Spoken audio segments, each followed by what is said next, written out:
বৈষম্যবিরোধী ছাত্র আন্দোলনের ডাকা সর্বাত্মক অসহযোগ আন্দোলনকারীদের সঙ্গে যুবলীগ ও ছাত্রলীগের সংঘর্ষে লক্ষ্মীপুরে 11 জন নিহত হওয়ার খবর পাওয়া গেছে।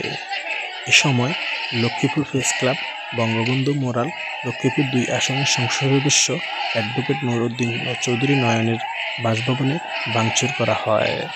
এর মধ্যে লক্ষ্মীপুরের তমিজউদ্দিন মার্কেট এলাকায় থাকা উপজেলা চেয়ারম্যান এ.কে.এম. সালাউদ্দিন টিপুর বাসভবনের নিচে আগুন ধরিয়ে দেয়।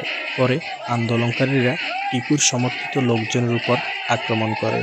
তার বাসার সামনে 7টি মরদেহ পড়ে থাকতে দেখা যায়। আন্দোলনকারীরা গভীর রাত পর্যন্ত বাসভবন ঘেরাও করে রাখে।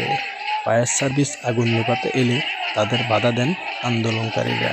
পরে রাত 11টার পর পুলিশ ও সেনাবাহিনী সেখানে অবস্থান নিয়ে মরদেহ উদ্ধার করে। এ সময় আন্দোলনকারীদের তোপের মুখে পড়ে আইনশৃঙ্খলা বাহিনী। রাত 12টার শেষ খবর পাওয়া পর্যন্ত ঘটনাস্থলে আইনশৃঙ্খলা বাহিনী এবং আন্দোলনকারীদের অবস্থান নেওয়ার খবর পাওয়া গেছে।